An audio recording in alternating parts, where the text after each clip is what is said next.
Moi, je m'appelle Annelle Cloirec. Moi, c'est Pauline Le Riche. Et on est toutes les deux membres du collectif Super Brut. Donc c'est un collectif qui développe des projets artistiques et pédagogiques, toujours dans des logiques participatives, dans les territoires dans lesquels on œuvre.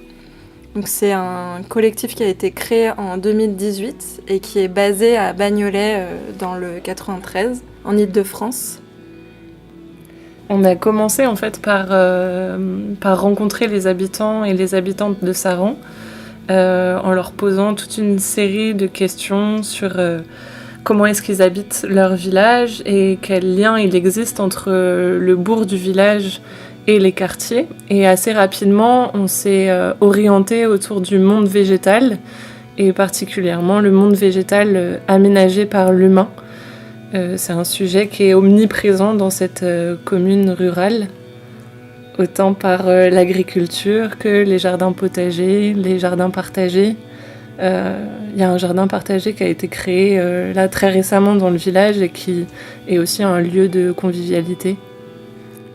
Il y a aussi le sujet des arbres qui était assez important, autant pour la protection et sauvegarde par exemple des platanes de la place du village ou des arbres qui ont une valeur symbolique comme des cèdres qui sont plantés près d'un lieu historique de Saran ou des arbres plantés à la naissance de certains habitants.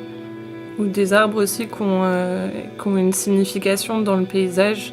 Par exemple, les cognassiers qui viennent délimiter les parcelles et donc qui sont des vrais repères dans le paysage.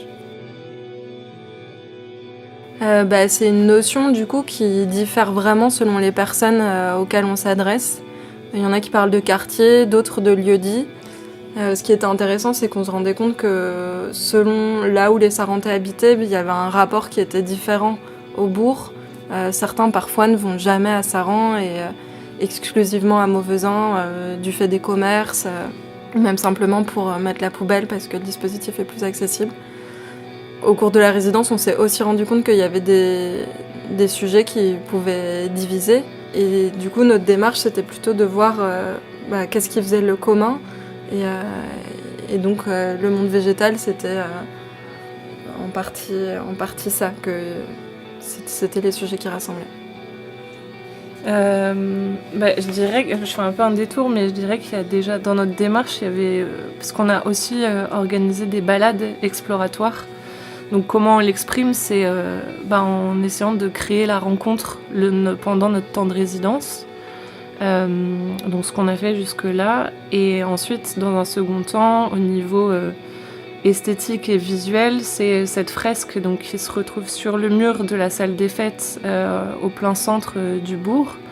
La salle des fêtes qui est aussi le lieu qui rassemble, qui crée aussi du commun encore aujourd'hui. Et il y a 4 tableaux dans cette fresque. Un premier tableau qui vient peindre ce qu'on nous a relaté du passé de la commune. 2 tableaux centraux qui racontent le présent de la commune. Et le dernier qui est un futur qu'on espère le plus radieux possible. Et cette fresque, elle est aussi accompagnée d'un projet d'édition qui est un jeu de cartes qui reprend des éléments de la fresque. Et il va y avoir aussi des incursions peintes dans les quartiers. Donc la fresque, elle est aussi accompagnée de d'autres morceaux de fresques qui se retrouvent dans les quartiers.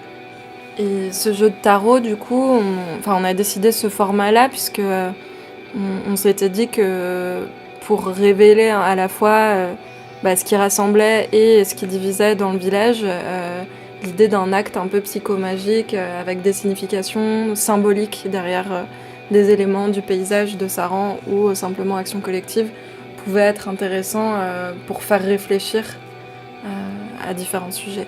Et à terme, on aimerait bien faire un tirage de ce jeu.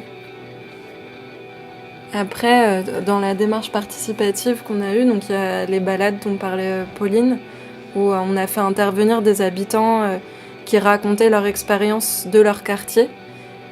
Et on a aussi organisé un atelier couleurs où on avait répertorié une espèce de panel de couleurs qui existe dans le village. Et on a demandé aux habitants de choisir 5 couleurs maximum qui leur semblaient bien convenir à la fresque.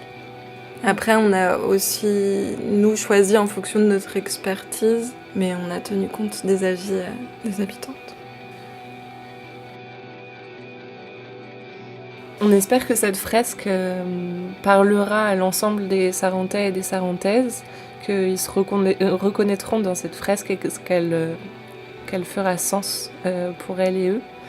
On tenait aussi à remercier toutes les personnes qu'on a pu rencontrer pendant notre résidence, qui nous ont ouvert leurs portes et leurs jardins, qui ont pris du temps, qui nous ont dédié du temps et qui nous ont aussi ouvert leur intimité et avec qui on a pu vraiment partager de très beaux moments. Et pour nous, c'était très riche, toutes ces rencontres. Et donc on veut vraiment remercier toutes ces personnes.